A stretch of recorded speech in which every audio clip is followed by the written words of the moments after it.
ওম নমঃ শ্ৰদ্ধাৰ অসমবাসী ৰাইজ মই বিশেষকৈ মই সনাতন ধৰ্মাৱলম্বী মই ৰাইজলৈ বুলি মই ভিডিঅ'টো মই বনাইছো আপোনাক ভালকৈ অকমান শুনিব আৰু যদি পাৰে যিমান শ্বেয়াৰ কৰিব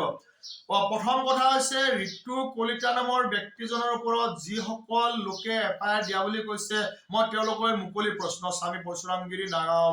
মই অসমৰে হয় মই মোৰ পূৰ্বৰ মোৰ নাম আছিলে মনোজ ডেকা মই এজন বাছ গীটাৰ বাদক আছিলো মোৰ আগৰ জন্মত কাৰণ যিহেতু মোৰ জীৱন্ত পিণ্ডদান কৰিছো এতিয়া মই মনুষ্য হৈ থকা নাই এতিয়া মই দেৱতাৰ ঠাইলৈকে আহিছো পঞ্চদশনাম জোনাখাৰা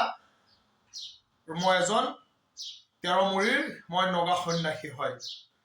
প্ৰথম কথা দ্বিতীয় কথা তৃতীয় কথা হৈছে যিসকলে ঋতু কলিতাৰ কথাবিলাকত লাজ পাইছে লজ্জা অনুভৱ কৰিছে মই তেওঁলোকলৈ বোলে এইভাৱে কৈছো আৰু যিসকলে বিহুৰ বিষয়লৈ এছপি বনাই মই তেওঁলোকলৈ কৈছো যে সামাজিক অনুষ্ঠানত যিসকল শিল্পীয়ে মদ্যপান কৰি সংগীত পৰিৱেশন কৰে তেওঁলোকে নতুন প্ৰজন্মৰ বাবে আদৰ্শ নে কি মদ্যপান কৰি অভব্য আচৰণ কৰি যিসকলে মঞ্চত পৰিৱেশন কৰে যিসকলে কৰে তেওঁলোক নতুন প্ৰজন্মৰ আদৰ্শৰ স্বৰূপ কেতিয়াও হ'ব নোৱাৰে যদি তেওঁলোক আমাৰ সংস্কৃতি আমাক কি শিকায় সভ্যতাই আমাক কি শিকায় আমাকতো সনাতনী সভ্যতা সংস্কৃতিয়ে মদ্যপান কৰিবলৈ নিশিকায় আমাৰ সামাজিক স্থলত সমাজৰ মাজত মদ্যপান কৰি অভব্য আচৰণ কৰিবলৈ নিশিকায় তেওঁলোকে সুৰ থাকিব পাৰে তেওঁলোকে খুব সুন্দৰকৈ গাব পাৰে সেইটো ডাঙৰ কথা নহয় গোৱাতে ডাঙৰ কথা তেওঁলোকে কি আদৰ্শ দেখুৱাইছে কলাগুৰু বিষ্ণুপ্ৰসাদ ৰাভাদেৱে জ্যোতিপ্ৰসাদ আগৰৱালাদেৱে কি আদৰ্শ মানে দেখুৱাই থৈ গৈছিলে সেই পুৰণিকলীয়া আমাৰ সেই শিল্পীসকলে নতুন প্ৰজন্মক কি আদৰ্শ মানে দেখুৱাই থৈ গৈছিলে তেওঁলোকে অকমান জনা উচিত তেওঁলোকে যদি নিজেই মদ্যপান কৰি নিজৰ যদি শাৰীৰিক ভাৰসাম্যতা ৰক্ষা কৰিব নোৱাৰে সমাজৰ আগত বিহু আমাৰ সনাতনী সভ্যতা সংস্কৃতিৰ ধৰ্মীয় এটা উৎসৱ ইয়াত আমাৰ ধৰ্ম জড়িত হৈ আছে ইয়াত আমাৰ কোনো ইয়াতে এই পশ্চিমীয়া সংস্কৃতি মদ্যপান কৰি অভব্য আচৰণ এই মন্দিৰৰ কি টিলিঙানে ঘণ্টা বুলি যি কয় সেইবিলাক কোৱা আমাৰ সনাতনী সভ্যতা সংস্কৃতিয়ে কেতিয়াও নিশিকায় কোনেও নিশিকায় মোৰ কোনো জাতি নাই মোৰ কোনো ধৰ্ম নাই ধৰ্ম আছে শ্ৰীসত্য সনাতন য'ত ভগৱান শ্ৰীকৃষ্ণই কৈছে কোনোবাই নামানিব পাৰে তেওঁৰ ব্যক্তিগত কথা কোনোবাই প্ৰভু শ্ৰী ৰামচন্দ্ৰক নামানিব পাৰে তেওঁৰ ব্যক্তিগত কথা কিন্তু তেওঁ সামাজিকভাৱে মঞ্চত নতুন প্ৰজন্ম উঠি অহা নতুন প্ৰজন্ম দেশৰ ভৱিষ্যতৰ আগত তেনেকুৱা মন্তব্য কৰা তেওঁৰ যুক্তিসংগত থাকিব পাৰে নেকি মই কাৰোবাৰ নাম ধৰি কোৱা যিসকলে কৈছো ইয়াত ল'ৰা হওক ছোৱালী হওক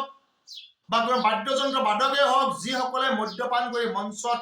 সংগীত পৰিৱেশন কৰিবলৈ আহে বা যিসকলে মদ্যপান কৰি মানে সংগত কৰিবলৈ মই সকলোকে কৈছো কাৰণ মই এজন বাছ গীটাৰ বাদক আছিলো কোনেও ক'ব নোৱাৰে যে স্বামী পৰশুৰামগিৰি মহাৰাজ নাগাঁও যে পূৰ্বৰ মনোজ ডেকা আছিলে বাছ গীটাৰ বাদক আছিলে কোনোবা দিনা মদ্যপান মানে কৰিছিলে বা কোনোবা এটা দিনত চিগাৰেট এটা খাই কিনে মঞ্চত উঠিছিলে কোনো ক'ব নোৱাৰিব কাৰণ মোক সনাতনী সভ্যতা সংস্কৃতিয়ে মোক ব্যক্তি নিৰ্মাণ কৰিব RSSে ব্যক্তি নিৰ্মাণ কৰিবলৈ শিকায় এজন স্বয়ংসেৱক হিচাপে ব্যক্তি নিৰ্মাণ কৰিছিলে